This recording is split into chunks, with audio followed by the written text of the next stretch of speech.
¿Quién se hará cargo de estas consecuencias? Bueno, vi la entrevista bífida que tuvo ayer Carlos Marín con los dos consejeros, con Lorenzo y con Ciro. Y ahí ellos manifestaban una preocupación sobre todo económica por el tema de las rentas de los inmuebles. Les preocupaba que ahora los módulos del INE tengan que estar en bibliotecas, en escuelas públicas. Pues me parece que no conocen la infraestructura de este país, dicen que les preocupa la temperatura, pues yo les digo que en las bibliotecas no hace calor, ojalá visiten bibliotecas más seguido. Se necesita tener una temperatura para conservar los libros. Tampoco conocen la infraestructura hospitalaria y la invitación sobre todo es a que coloquen los módulos del INE no en la oficina del presidente municipal, ese es un exceso. Amigos y amigas, vamos a ir a una conferencia que dio el diputado de Morena, Amlet García, hoy, 25 de enero del 2023. Amlet García le contestó a Lorenzo Córdoba y a Ciro Murayama por criticar la reforma electoral del Plan B del presidente López Obrador. El diputado de Morena señaló que los consejeros se les ve más preocupados por el dinero que por la democracia. Amigos y amigas, vamos a ir a la conferencia.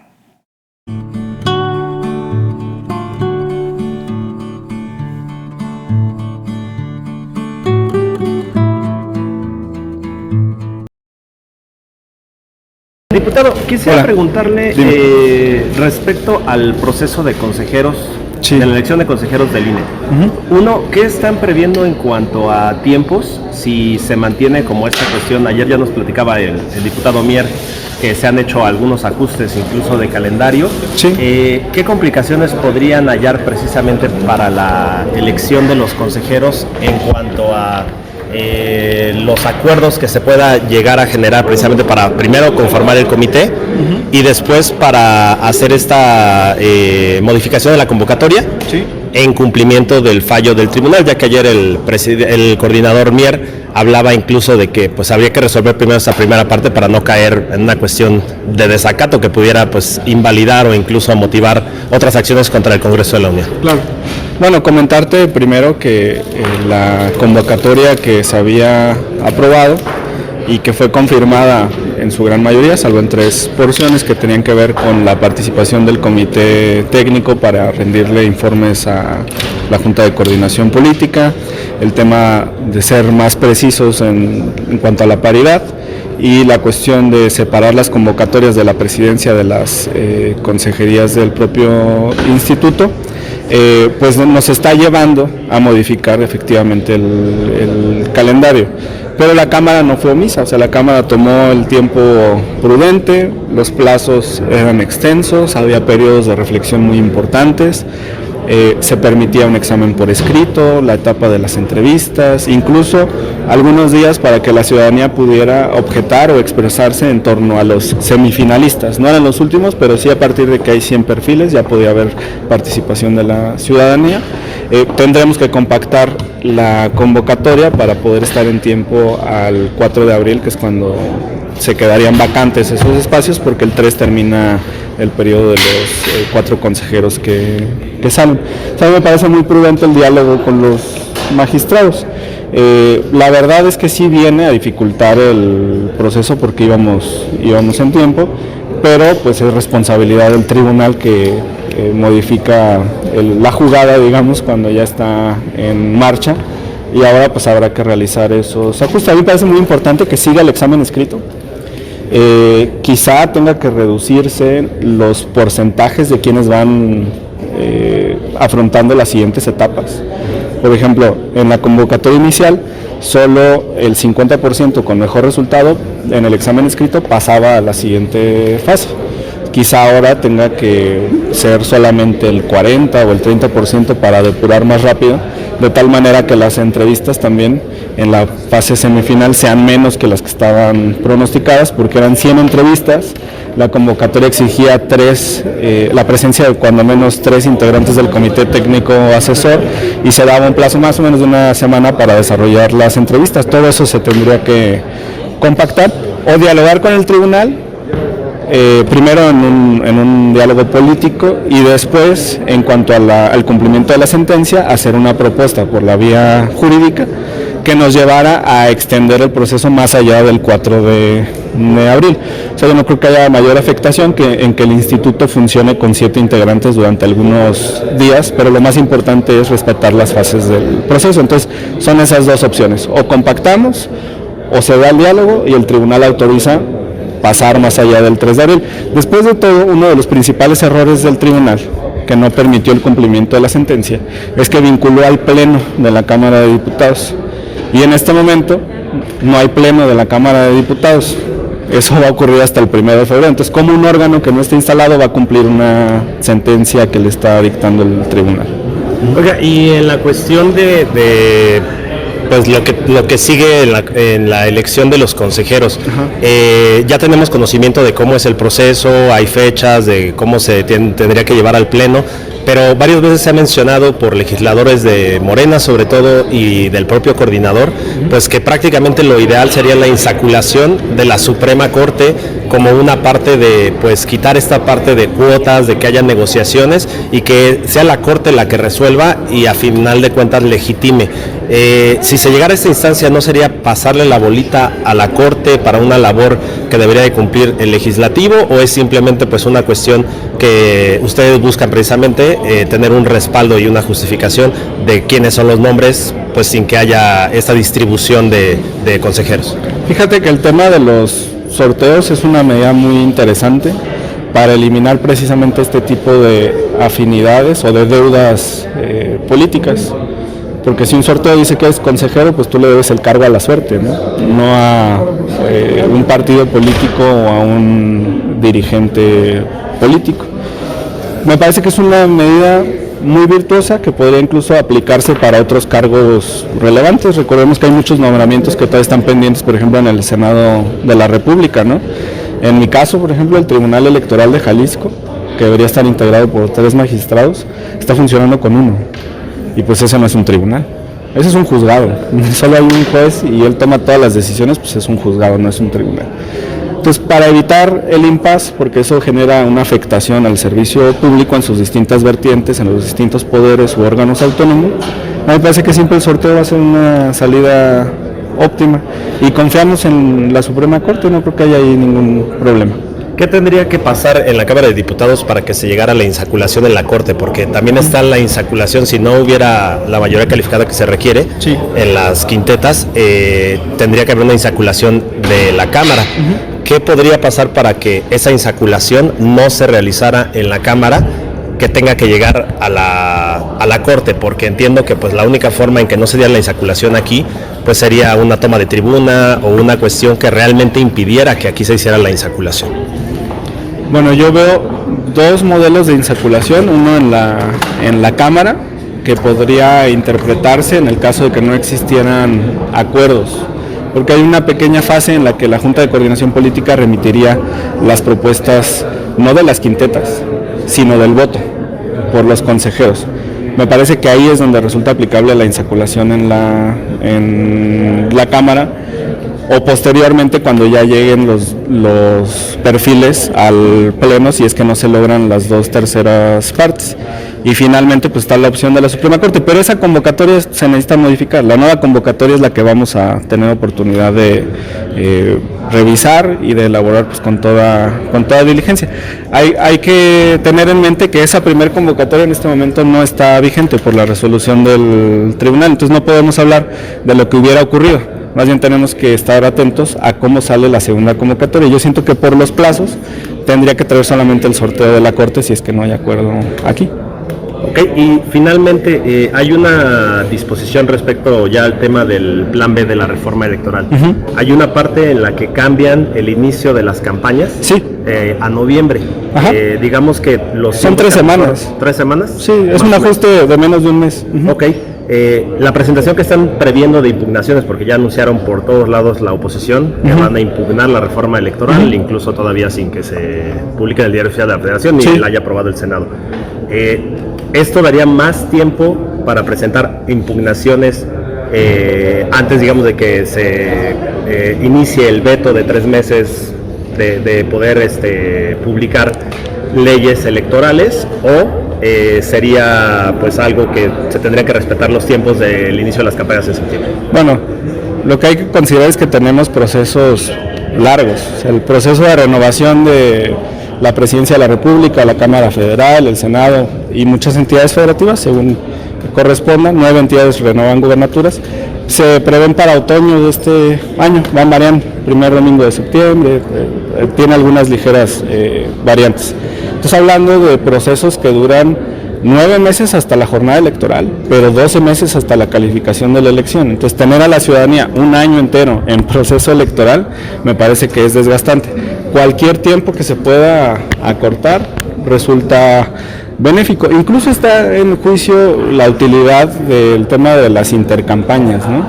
Sobre todo porque a raíz de determinaciones del Tribunal Electoral ya se permite a las coaliciones y a los partidos que postulen precandidatos únicos. Lo estamos viendo en el Estado de México, donde hay precandidata única de Morena y precandidata única de la coalición de la oposición. Entonces, en realidad, el periodo intercampañas, pues las fuerzas políticas lo utilizan para armar la estructura electoral de defensa del voto, pero sí mete en un bache la discusión y el debate político. Entonces, los días que se puedan ahorrar en estas etapas, a mí me parece que son útiles para la ciudadanía. Otro aspecto que se puede analizar con posterioridad es el tema del periodo de reflexión, ¿no? Cuando cierran las campañas y luego vienen algunos días en los que nadie puede hacer proselitismo. Todas estas son etapas que se pueden ir acortando para tener procesos más eficientes, pero hay garantías para todos. Sobre esta preocupación, por ejemplo, de la reducción de plazos, pues no hay desventaja o ventaja para un partido. Los plazos para hacer campañas son iguales para todos, los plazos para el registro van a ser iguales para todos. Quizá meta un poco de presión en la fase de precampañas e intercampañas en los tribunales electorales, pero me parece que tienen la estructura suficiente para hacer frente a las eventuales impugnaciones, que de verdad no creo que existan. Desde mi perspectiva, esta ha sido una declaración que han tomado los líderes de las fuerzas políticas de Juntos Hacemos Historia, Morena, PT y Verde. Existe todo el ánimo político por ir juntos al 2024. Entonces, contiendas internas no veo que vayan a existir en esta coalición. Y del otro lado, pues ya incluso se distribuyeron las candidaturas, ¿no? El PRI ya claudicó a presentar candidatos a la jefatura de gobierno de la Ciudad de México y la presidencia de la República. O sea, los aspirantes de la Madrid, algunos senadores que habían estado manifestando sus aspiraciones, pues ya en realidad no van a tener ningún juego en el 2024. El PRI ya intercambió, digamos, estas eventuales postulaciones en el 24 por tener candidatos a la gubernatura del Estado de México y de Coahuila. En ese sentido, el proceso del 24, y con esto cerraría ese comentario, se enfila a tener precandidatos únicos en los que un calendario compactado no afecta a ninguna de las coaliciones, y si Movimiento Ciudadano va solo, pues tampoco le va a afectar. Diputado, yo quiero preguntarte sobre el informe del Instituto Nacional Electoral, sobre el plan, sobre el llamado Plan B que aprobaron en Cámara de Diputados o Senado, alertando sobre las consecuencias que puede tener poniendo en riesgo las elecciones, la instalación de casillas, la certeza de los procesos electorales, incluso los datos personales. ¿Quién se hará cargo de estas consecuencias? Bueno, vi la entrevista bífida que tuvo ayer Carlos Marín con los dos consejeros, con Lorenzo y con Ciro. Y ahí ellos manifestaban una preocupación sobre todo económica por el tema de las rentas de los inmuebles. Les preocupaba que ahora los módulos del INE tengan que estar en bibliotecas, en escuelas públicas. Pues me parece que no conocen la infraestructura de este país. Dicen que les preocupa la temperatura, pues yo les digo que en las bibliotecas no hace calor, ojalá visiten bibliotecas más seguido. Se necesita tener una temperatura para conservar los libros. Tampoco conocen la infraestructura hospitalaria, y la invitación sobre todo es a que coloquen los módulos del INE no en la oficina del presidente municipal, ese es un exceso, en las unidades administrativas. Yo te hablo de mi caso en Jalisco, pues poner los módulos del INE en los sitios que son ampliamente visitados, en la ciudad judicial, en el Congreso del Estado, que no está bajo control de una fuerza política en exclusiva, aquí mismo en San Lázaro. tiene un flujo, me parece, de más de 10,000 personas en días de sesión. Mucha gente visita esta zona.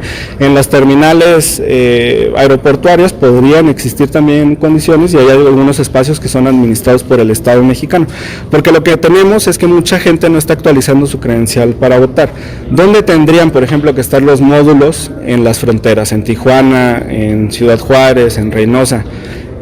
Tú ves que en Baja California hay índices de participación de 33, 35, 40%. ¿Por qué es eso? No es porque los baja californianos no voten, es porque millones de mexicanos no han actualizado sus datos de las credenciales de elector.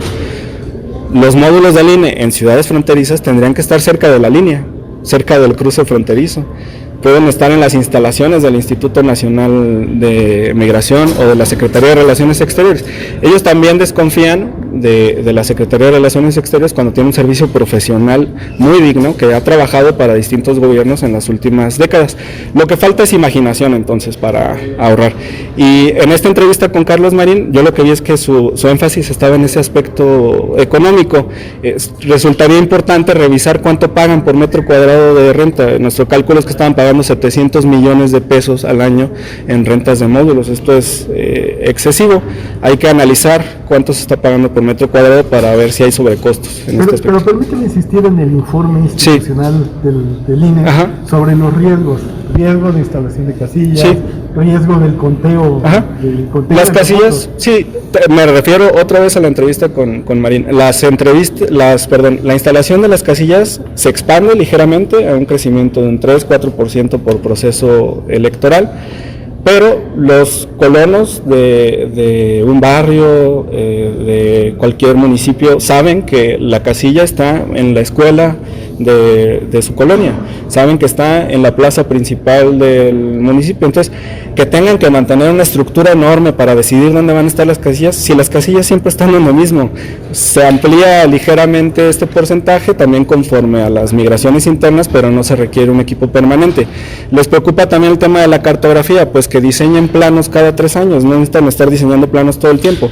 Esto es lo que nosotros hemos criticado, que hay un personal que está de manera permanente, costándole muchísimos millones de pesos a la ciudadanía de este país por no hacer nada mientras no hay proceso electoral, y no nos referimos al personal de base.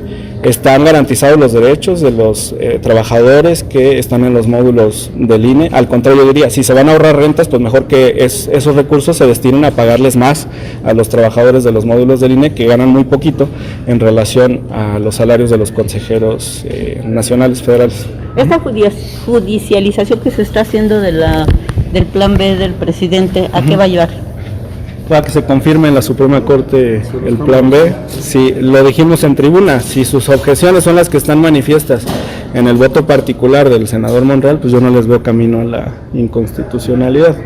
¿En qué afecta al instituto? En nada, son ajustes menores, compactación de algunas áreas administrativas y, eso sí, eliminación de burocracia dorada. Además, no hay acuerdo entre los consejeros. En una entrevista Murayama decía que se eliminan 2,000 puestos del INE a nivel nacional, son pocos, son cerca de 70 por estado. En otra entrevista, Lorenzo Córdoba hablaba de 7,000 y mencionaba que hay 17,000 trabajadores en este momento en el instituto. Entonces, primero que se pongan de acuerdo entre ellos. Pero me refiero también a esto. Diputado, sobre los funcionarios que tienen la posibilidad de realizar algún tipo de... Ese es un tema muy interesante, porque lo que está en juego ahí son 2 derechos fundamentales. La equidad en la contienda, por un lado, que es importante que se tutele, pero el otro es muy relevante, es el derecho a la información de la ciudadanía. Y ahí la comunicación constante y la libertad de expresión, por supuesto, de los funcionarios como tercer derecho en este debate, pues van a tener que ser ponderados por la Corte. Yo diría que la libertad de expresión de los funcionarios tiene menos peso que el derecho a la información de la ciudadanía, y la Corte tendrá que sopesar ese derecho a la información frente a la equidad en la contienda y determinar la constitucionalidad o no de esta legislación. Nosotros la vamos a acatar. Porque lo que se dice precisamente es eso, que eso no abona a la equidad, el que desde el gobierno algunos empleados o servidores públicos pudieran hacer campaña en favor de algunos candidatos. No es campaña, es libertad de expresión que genera acceso al derecho a la información, que ya está establecido en la Constitución. Si a nosotros pues nos ponen un cubrebocas, una mordaza, no nos permiten hablar. ¿Cómo se va a enterar la ciudadanía de lo que estamos haciendo en el Congreso, en los gobiernos estatales, municipales? A mí me parece que es importante que esta discusión pública se celebre en todos los lugares. Ok, muchas gracias a todos. Gracias.